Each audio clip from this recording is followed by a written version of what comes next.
convinti, siamo tuttora, che l'Italia soffriva di un ritardo rispetto agli altri Stati membri dell'Unione Europea in termini di incentivi nella mobilità elettrica. Abbiamo approfittato di questa opportunità per far valere le nostre idee che ovviamente riguardavano sia gli incentivi all'acquisizione e all'acquisto di mezzi elettrici ma anche all'infrastrutturazione, per proporre alcune ipotesi di sostegno pubblico che riteniamo tuttora importanti, anzi indispensabili per il pieno sviluppo del settore. In particolare siamo intervenuti con delle proposte in sede di commissione, quindi ancora nella fase dell'iter parlamentare della proposta di legge. Alla fine abbiamo visto che è stata pienamente recepita e per cui siamo pienamente soddisfatti del lavoro fatto.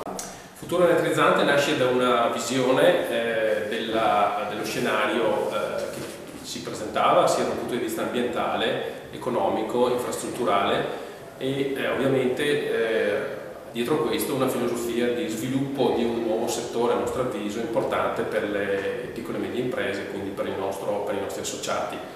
Ritenevamo in particolare che il territorio vicentino, che non è in questo senso diverso dal territorio veneto, avesse le condizioni per costituire una sorta di laboratorio dove provare a sviluppare questo nuovo settore della mobilità elettrica. Lo abbiamo fatto dapprima con azioni di comunicazione, di incentivazione, di promozione del settore, e poi anche un'azione di lobby volta a sostenere gli aiuti pubblici per il settore. Finalmente si potrà partire con degli incentivi veri e concreti alle auto elettriche, saranno esattamente sia per l'acquisto dei veicoli sia per la rete di infrastruttura. Ci saranno un piano nazionale per la rete di infrastrutture e gli incentivi saranno dedicati per buona parte anche alle imprese. Siamo di fronte ad una tecnologia matura? Dire che la tecnologia matura non sarebbe la verità, è una tecnologia in continua evoluzione per nostra fortuna, perché già ad oggi offre degli ottimi vantaggi in termini di rispondenza alle necessità del trasporto di corto raggio. Pensiamo una cosa, una macchina elettrica potrebbe essere sostenuta dalla produzione annuale di un impianto fotovoltaico. È sicuramente una tecnologia già sostenibile. La Fiamma riaprirà a Montecchio Maggiore per la produzione delle batterie al sale. Che caratteristiche hanno queste batterie? Costano meno? Le batterie al sale sono una tecnologia innovativa che utilizza appunto sale come strumento per poter immagazzinare l'energia. Sono una tecnologia che al momento in questo momento ha un costo che è paragonabile a quello del litio, ma è di sicuro in discesa. Un altro grande vantaggio è il rapporto di energia immagazzinata rispetto al peso, quindi diciamo che esistono delle buone prospettive su tutto il mondo delle batterie per le evoluzioni tecnologiche.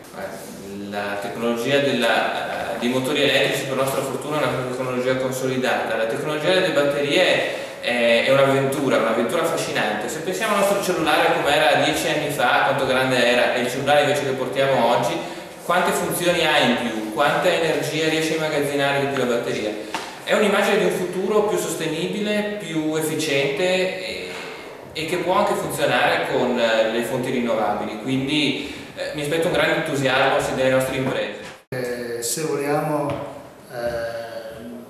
installare le apparecchiature che possono servire a ricaricare le auto elettriche, credo ci sia bisogno della professionalità dell'installatore elettrico.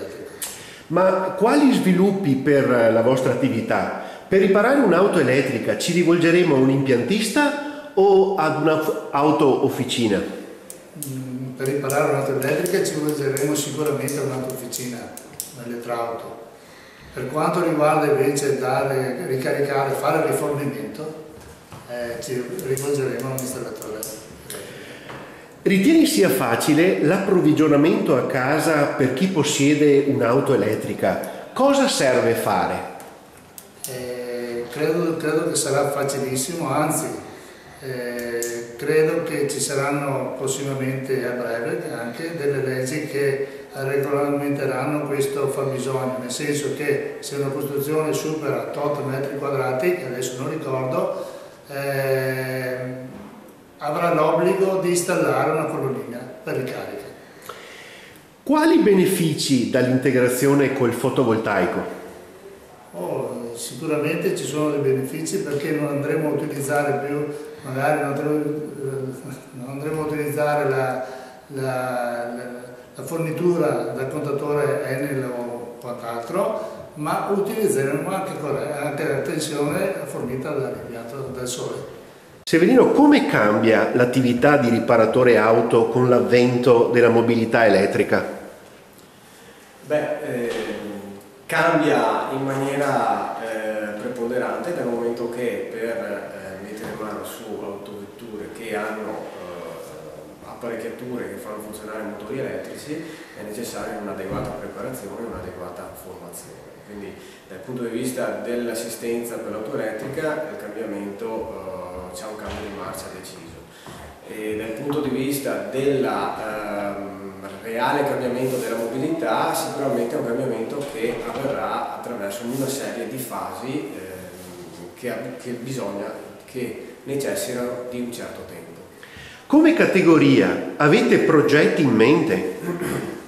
I progetti sono tanti, perché aspettare l'avvento delle case automobilistiche come mobilità elettrica di massa è un'attesa forse un po' lunga, quindi come categoria abbiamo messo in atto una serie di interventi di formazione, ma anche una serie di iniziative volte a elettrificare le auto esistenti, con l'obiettivo quindi di fare un riutilizzo di auto ancora sane e di andare verso quindi un'attenzione per un minore inquinamento.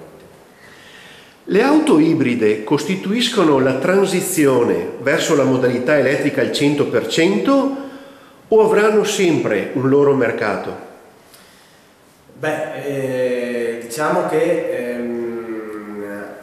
il futuro è sempre difficile da prevedere. Una cosa è certa, l'auto ibrida oggi è una realtà, anche se con delle percentuali di utilizzo non massicce.